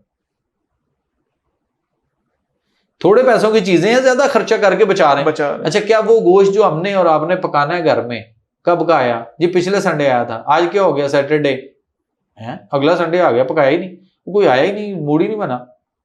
तो यार जब पकाना था तो उस वक्त मंगवा लेते, बाजार में तो रोजाना मौजूद है। हर चीज शहबाज भाई ठीक हो सकती है। मैं और आप आधा किलो, 2 किलो, 4-4 किलो टमाटर खरीद लेते हैं, जाके फ्रिज में रख लेते हैं, वो नरम पिलपिले हो रहे हैं, औरतें उठा के ऊपर फ्रीजर में रख देती हैं, पत्थर बन जाते हैं। उसी तरह गला सड़ा डाल के खिला रहे हैं, बीमारियां आ रही हैं, फिर हम कहते हैं कि जी ठीक नहीं हो रहे, बीमारियां घर से जान नहीं छोड़ रही। हम खुद ठीक नहीं होना चाह रहे थे। मिनहासिल कौम, हम खुद रॉन्ग वे पे चले गए हुए, हमें पता ही नहीं राइट वे और राइट ट्रैक क्या है, हमारी मंजिल क्या है और हमने उस तरफ जाना है तो कैसे जाना है, क्या करना है। सो हमें खुद अपने आप को ठीक करना पड़े। उसके लिए हम मैं अपनी कोशिश में हूं, मैं लगा रहता हूं। हमें हेल्थ एजुकेशन अवेयरनेस प्रोग्राम लेके आए, उसमें डॉक्टर्स को भी लेके आए, हम उसको आगे पब्लिक में भी लेके जाना चाह रहे हैं। लेकिन पब्लिक सीखना, पब्लिक करना, पब्लिक अमल करना नहीं चाह रही। पब्लिक कहती है सारे पी रहे ने, असी भी पिलांगे, क्यों होएगा? पब्लिक कहती है जी सारे कर रहे हैं, हम भी कर लेंगे तो क्या होगा? शुगर पेशेंट कहता है मैंने मीठी चीजें खा ली, कोई बात नहीं, आज ज्यादा खा ली है, 2 गोलियां ज्यादा खा लूंगा, 5 यूनिट ज्यादा लगा लूंगा, बस। उसको ये नहीं पता। अच्छा, मजे की बात है, इंसुलिन रेजिस्टेंस हो रही है। एक चीज आप पे छोड़ता हूं इस बात पे। एक मरीज है, वो कहता है जी मेरी शुगर 400-450 से नीचे नहीं आती। मुख्तलिफ डॉक्टर के पास गया, नहीं नीचे आती थी। अब मैं फला एक डॉक्टर के पास गया हूं, उसने ऐसी दवाई दी कि मेरी शुगर 150-200 से ऊपर जाती नहीं। ठीक है, खून में पहला टेस्ट 400, दूसरी दफा करवाई 200। शहबाज भाई आप बताइए, ये खून में 400 थी, फिर खून में ही 200 हुई, तो जो 200 कम हुई वो कहां गई? पब्लिक से पूछते हैं, आप बताइए जी जो 200 कम हुई वो कहां गई? इट्स इंसुलिन रेजिस्टेंस, कि आपके खून में से निकालकर उस दवाई ने, वो गोलियां या टीका, उसने खून में से निकालकर जो 200, 250, 150 जितनी कम हुई, जो माइनस हुई आपकी, वो आपके खून में से निकालकर उसने पूरी बॉडी के डिफरेंट जो सेल्स हैं, उन सेल्स के अंदर ठोंस ठोंस के भर दी। सेल डैमेज हो रहे हैं, वो एरिया डैमेज हो रहा है, वहां से प्रॉब्लम आ रही है, हाथ पांव कट रहे हैं, गैंग्रेन आ रहा है, अंधापन आ रहा है, गुर्दे फेल हो रहे हैं, जिगर खराब हो रहा है, मसल्स वीक हो रहे हैं, हार्ट अटैक, फॉलेज के अटैक आ रहे हैं। क्या हो रहा है? खून में से शुगर निकाल ली, 200 कम हुई तो 200 आपके अज़ा में छुपा दी गई। कैसे? जैसे घर में अचानक कोई आ जाए तो हम क्या करते हैं, हम फटाफट चीजें उठाकर, कोई चीजें बेड के नीचे, कोई सोफे के पीछे, कोई कोने में रख के ऊपर फटाफट कपड़ा डाला, जी जी आ जाए आ जाए आ जाए, ऐसा होता है। और अगर ये तो अचानक कोई आ जाए, और अगर कोई आए, बताकर आए, तो हम पहले ही अपनी सारी चीजें तरतीब से, और जो फजूल या ऐसी होती हैं हम वो पहले ही उठा के कहीं कोनों खुदरों में, इधर उधर स्टोर में कहीं ना कहीं समेटा समेटी कर देते हैं। तो यही कुछ वो एलोपैथिक सिस्टम हमारे साथ कर रहा है, और हम कहते हैं तरीका इलाज बहुत अच्छा, और यही हरफ आखिर है। अंधापन क्यों आ रहा है? क्योंकि कॉर्निया, बैक पे, आंखों के जो आपके सेल है, वहां पे जो इन शुगर थी खून में, उसने पकड़ा और वहां जो नियरेस्ट सेल थे उसके अंदर भर दिया। जब वो सेल भर गया और उसमें ठोंस के भरा, तो उसने अपना मुंह बंद कर लिया, उसमें ब्लड सर्कुलेशन नहीं जा रही, उसमें ब्लड परफ्यूजन रेट नहीं जा रहा, वो सेल डैमेज हो जाएगा, वो अपना फंक्शन छोड़ रहा है। वो अगर वो पांव का है तो पांव कट रहा है, टांग कट रही है, गैंग्रीन। 2.5 लाख पाकिस्तानियों को गैंग्रीन 1 साल से हो रहा है, उनके अज़ा कट रहे हैं, और हम किस जगह पे खड़े हैं? हम सिर्फ एक ये बाइकाट नहीं है कि हमने आजकल वो फास्ट फूड का बाइकाट किया हुआ है तो बड़ा कमाल किया हुआ है, वो उससे ज्यादा, उससे कई गुना ज्यादा पैसा आपका जो मुल्क से बाहर जा रहा है, जो उनको जा रहा है, वो इन चीजों के वो इन दवाइयों से जा रहा है, उसको तो हमें पता ही नहीं। और उन दवाइयों में कितने साइड इफेक्ट हैं और क्या कुछ हमें आ रहा है वो हम जानना सुनना ही नहीं चाहते। हम तो ये चाहते हैं नहीं डॉक्टर ने जो लिख दिया, जो कह दिया, बस हमने वही करना है, बस ठीक है, जो मर्जी। आखिर एंड क्या होता है? एंड पे ये होता है जी बंदा फोत हो गया, सारे हम जाते हैं, अल्लाह की रजा, अल्लाह की मर्जी जी। फॉर गॉड से कि यार जुमला ही गलत है, अल्लाह की मर्जी कहां से आ गई? वो तो डॉक्टर XYZ जो था उसकी मर्जी थी, या आपकी मर्जी थी कि आप गलत वे पे चले। लाहौर से सियालकोट जाना हो तो ये रुख बनता है ना जी।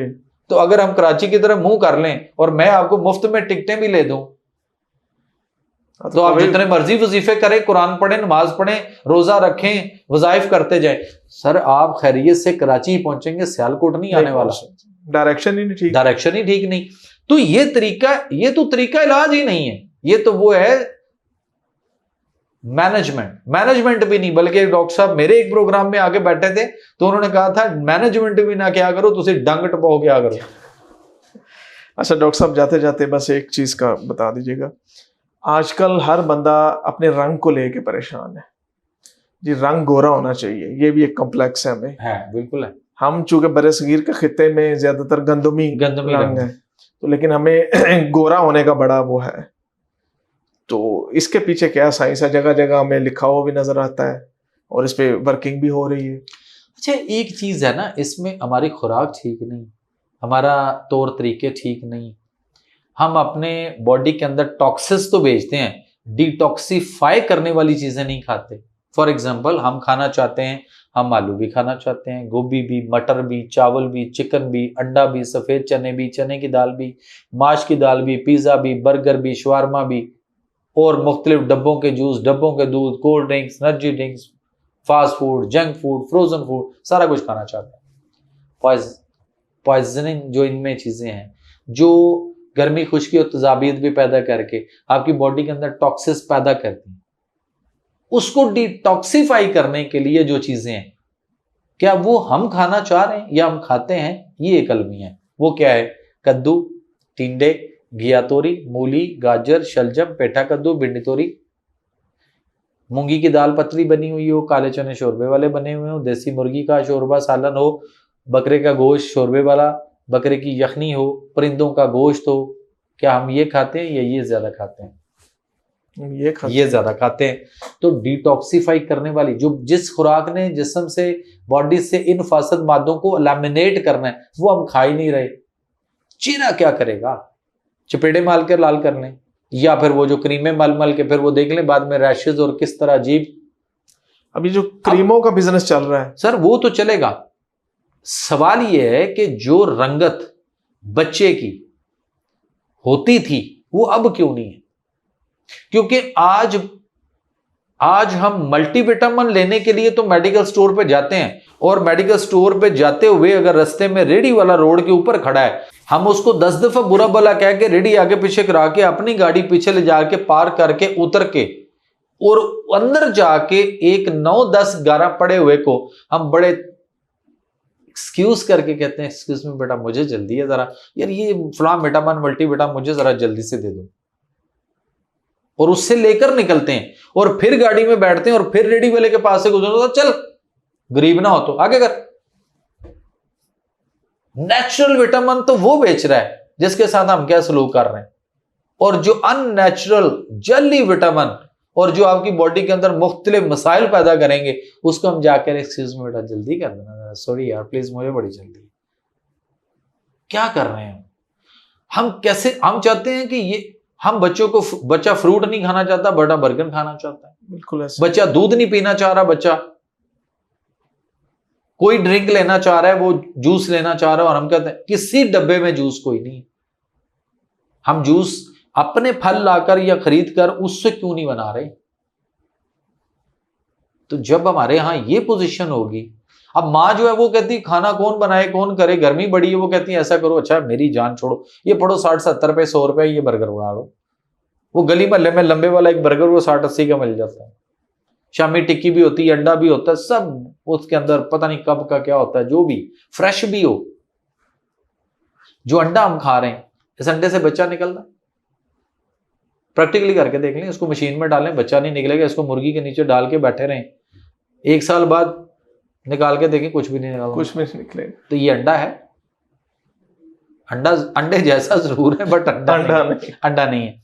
सो जब हमारी खुराकें गलत हो जाएंगी ना, तो हमारी बॉडी के अंदर टॉक्सिस बढ़ जाएंगे। जब वो टॉक्सिस बढ़ेंगे, हम मैदे की चीजें इस्तेमाल करना चाहते हैं, हम सफेद आटा लेना चाहते हैं, जो मुजरे से चीजें, तो फिर हमारे कलर डल नहीं ब्लैकिश होंगे।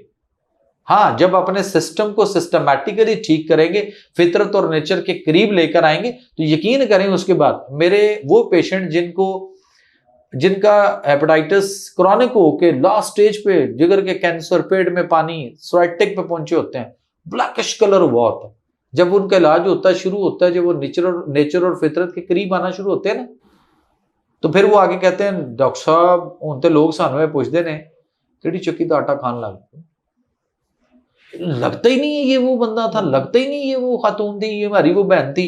यार कमाल हो गया, ऐसा रंग शुरू हो गया, क्लियर होना शुरू हो गया। सो ऐसी चीजें करें जो हमें हमारी बॉडी को अंदर से ठीक करें। तो हमारी ये जो देखिए, बच्चे जब बच्चे होते थे ना, तो वो एप्पल की तरह से आपको दूर से पता चलता था, यार लाली है भाई, कमाल है।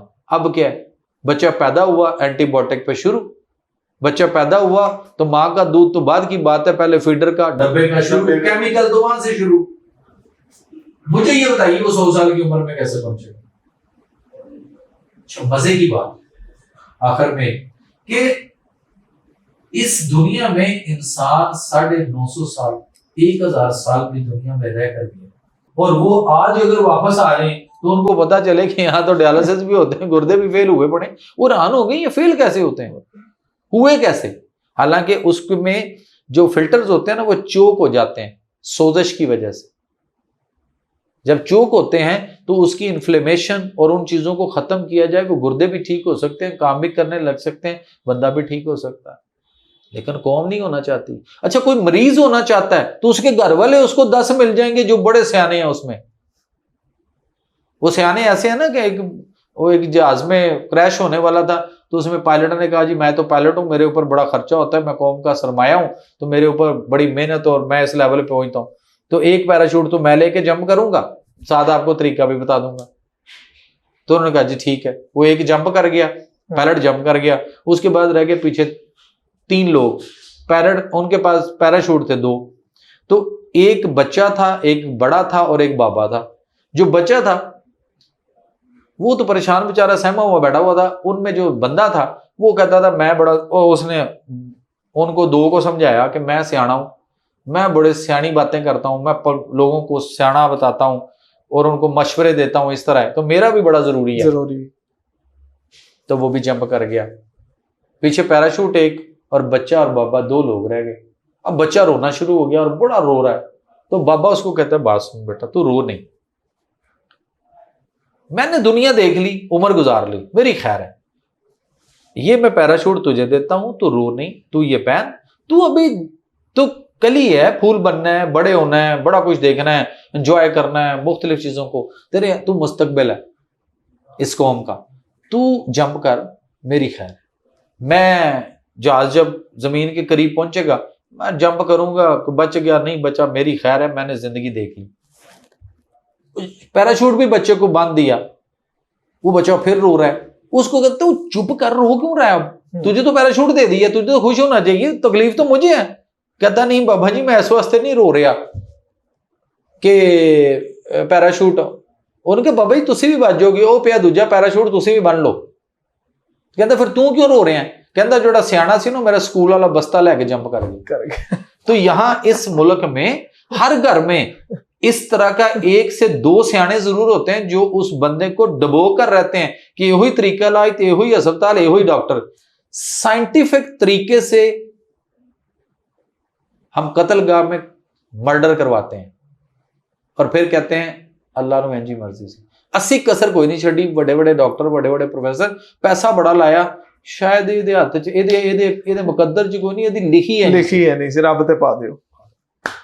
उस पे डालते हैं, डॉक्टर साहब उस पे डालते हैं जो रब्बुल आलमीन है और हमेशा उसने रहनुमाई कर दी हुई हमारी। हम उस रहनुमाई को लेकर चलेंगे तो यकीन करें बीमारियों का खात्मा आज भी मुमकिन है। बीमारियां आपके साय को भी नहीं छू। Thank you so much. बात करके बहुत अच्छा लगा, बहुत कुछ सीखा। बहुत जज़ाकल्लाह। Thank you.